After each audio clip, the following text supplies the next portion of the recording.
வணக்கம் நண்பர்களே, எல்லாரும் எப்படி இருக்கீங்க? இன்றைக்கி நம்ம பார்க்க போகிறது ஒரு ஃப்யூச்சரில் நடக்க போகிற கதை. எதிர்காலத்தில் குற்றங்கள் ரொம்பவே அதிகமாகிடுச்சு. எந்த அளவுக்குன்னா, குற்றவாளிகளை தண்டிக்கிற போலீஸ்காரங்களுக்கே பாதுகாப்பு இல்லாத ஒரு நிலைமையாக போயிடுச்சு. அதனால் இதுக்கு தீர்வாக மெர்சி அப்படிங்கிற ஒரு ப்ரோக்ராமை கவர்மெண்ட் ஸ்டார்ட் பண்ணுறாங்க. தண்டனை கடுமையாக இருந்தால் தான் குற்றங்கள் குறையும் அப்படிங்கிற ஒரு அடிப்படையில் மரண தண்டனை கைதிகளுக்காக தண்டனை வழங்குற ஒரு ஏஐ தொழில்நுட்பத்தை உருவாக்குறாங்க. ஆதாரம் தெளிவாக இருந்தாலும் சரி, குற்றம் சம்மந்தப்பட்டவங்க நிரபராதி அப்படின்னு நிரூபிக்க முடியலனாலும் சரி, அவங்க தண்டிக்கப்படுவாங்க. இந்த ஒட்டுமொத்த பூமி கிரகத்திலேயே அறிவாளியான இந்த ஏஐ ஜட்ஜ் ஏராளமான டேட்டாஸ் அப்புறம் போலீஸ்காரங்க கொடுக்குற தகவலை வச்சு இந்த தண்டனையை வழங்குறாங்க. இது வரைக்கும் 18 குற்றவாளிகள் சக்சஸ்ஃபுல்லாக தண்டிக்கப்பட்டு இருக்காங்க. அதனால நாட்டில் குற்ற சதவிகிதம் 68% குறைஞ்சிருக்கு. 19ஆவதா மாட்டின ஆள் யார் தெரியுமா? நம்ம ஹீரோ தான். இந்த மெர்சி கோர்ட் ஒருபோதும் தப்பு செய்யாது அப்படின்னு அரசாங்கம் உட்பட மக்களும் ஆணித்தனமா நம்புறாங்க. இந்த கோர்ட் உருவாக காரணமா இருந்தவரே இவர் தான். இவர் ஒரு போலீஸ் டிடெக்டிவ். இவரை இப்போ எந்த சீட்ல உட்கார வச்சிருக்காங்க பாருங்க. ஏஐ ஜட்ஜ் என்ன சொல்கிறாங்க? நீங்கள் உங்கள் மனைவியை கொலை பண்ணியிருக்கீங்க, அதுக்கான ஆதாரம் 97.5%. ஆனால் அந்த மீதி 2.5% தான் நீங்கள் தான் பண்ணீங்களா அப்படிங்கிறதுக்கான எந்தவித நேரடியான ஆதாரமும் இல்லை. அதனால் உங்களுக்கு ஒரு 90 நிமிஷம் நாங்கள் ஒதுக்கியிருக்கோம், அதுக்குள்ளே நீங்கள் குற்றவாளி இல்லைன்னு நிரூபிச்சுக்கோங்க அப்படின்னு சொல்கிறாங்க. எல்லாமே ஹீரோவுக்கு எதிராகவே இருக்குது. சாகிற தருவாயில் உங்களை யார் கொலை பண்ணாங்க அப்படின்னு போலீஸ்காரங்க கேட்கும்போது ஹீரோவோட வைஃப் கிறிஸ் அப்படின்னு இவர் பேர் தான் சொல்லிட்டு சாவுறாங்க.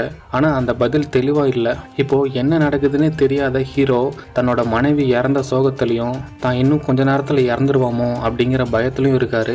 உட்கார்ந்த இடத்துல இருந்தே தான் நிரபராதி தான் அப்படின்னு நிரூபிக்கிறதுக்கான உதவிகளை கோர்ட்டே செய்யும். இந்த கோர்ட் உருவாக காரணமே நான் தான், என்னைய பிடிச்சி உட்கார வச்சிருக்கீங்க அப்படின்னு ஹீரோ ஏஐ ஜட்ஜ் கிட்ட கேட்கவும், நீங்க வேணா கோர்ட் உருவாக காரணமா இருந்திருக்கலாம், அதுக்கு நாங்க நன்றி கடன் பட்டிருக்கோம். ஆனா இப்போ நீங்க உட்கார்ந்து இருக்கிறது குற்றவாளி சீட்ல. நீங்க நிரபராதின்னு நிரூபிக்கிற வரைக்கும் நீங்க தான் குற்றவாளி அப்படின்னு ஏஐ சொல்கிறாங்க.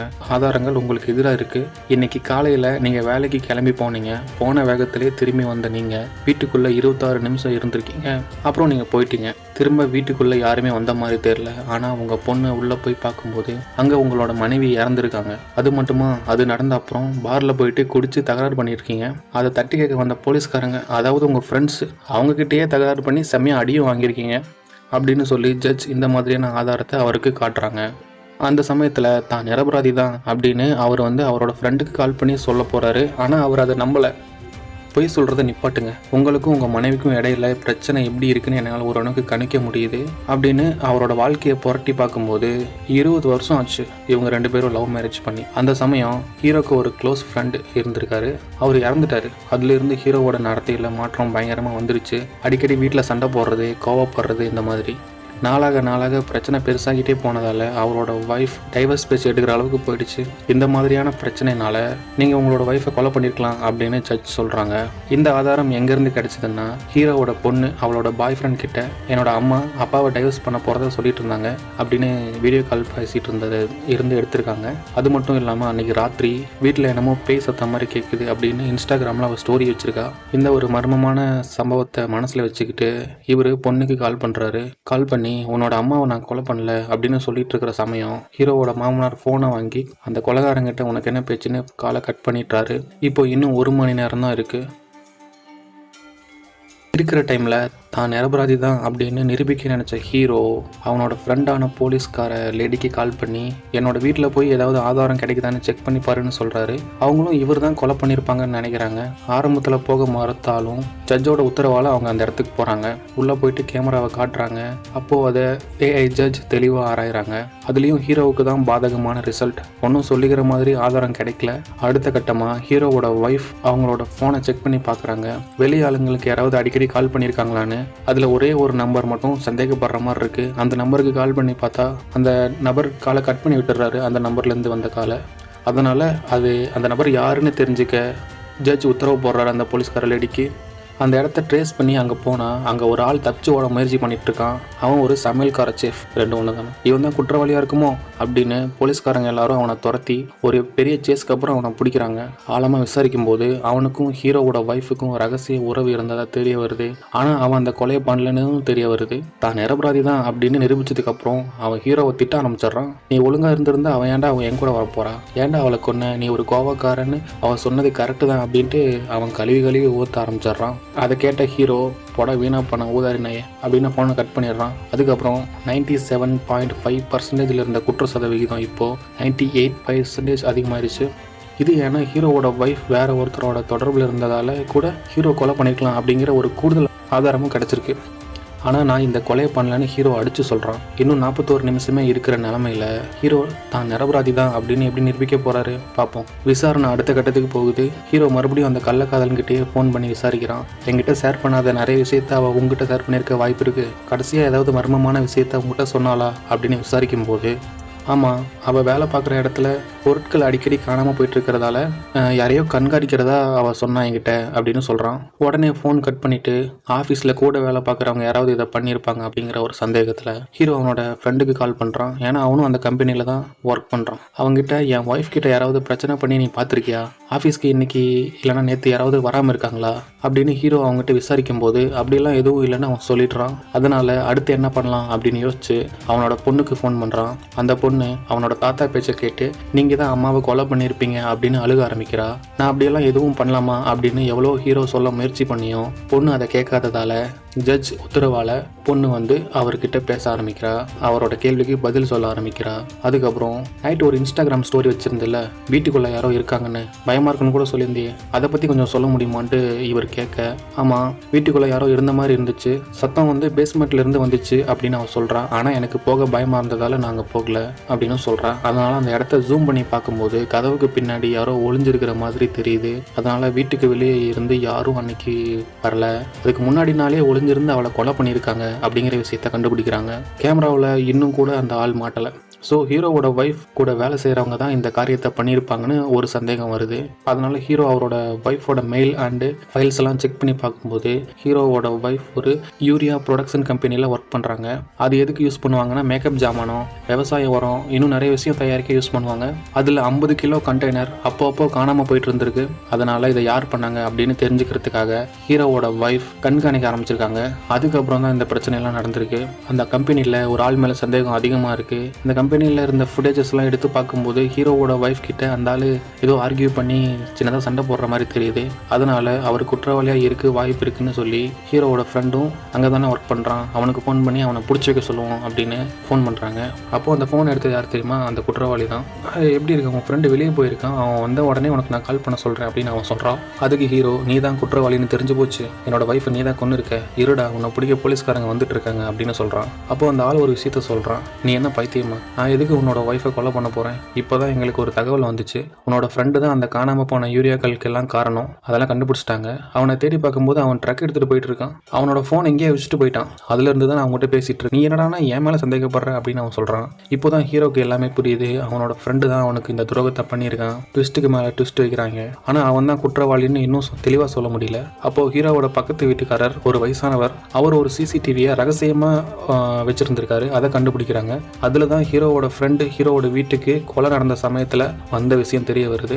இவ்வளவு சம்பவங்கள் நடந்தும் ஹீரோ நிரபராதி அப்படின்னு சொல்கிற அளவுக்கு கோர்ட்டுக்கு எந்த ஆதாரமும் கிடைக்காததால் ஹீரோ எமோஷனல் ஆயிடுறான். அவன் அந்த சமயத்தில் கேட்குற கேள்வியில் ஏஐ ஜட்ஜ் கூட கொஞ்சம் தடுமாற ஆரம்பிச்சிடுறான். ஆதாரங்கள் இன்னும் தெளிவாக்க போலீஸ்காரங்க எல்லாத்துக்கும் ஃபோன் பண்ணி, என்னோட ஃப்ரெண்ட் இருக்கான் இல்லையா, அவன் தான் என்னோட ஒய்ஃபை கொலை பண்ணியிருக்கான், அதனால் நீங்கள் அவனோட வீட்டுக்கு போய் அவனை பிடிங்க, அவங்ககிட்ட ஒரு பெரிய கன் இருக்குது, ஸோ கேர்ஃபுல்லாக ஹேண்டில் பண்ணுங்கள் அப்படின்னு ஹீரோ தகவல் சொல்கிறாரு. அதனால் போலீஸ்காரங்க எல்லாரும் அவனோட வீட்டுக்கு போய் பார்க்குறாங்க. அங்கே போனால் அவன் இங்கே இல்லை, அவன் குழந்தைய இருந்த ஒரு ஃபோட்டோ தான் இருக்குது, அவன் கூட இன்னொரு குழந்தை பக்கத்துலேயே நிற்கிறாங்க.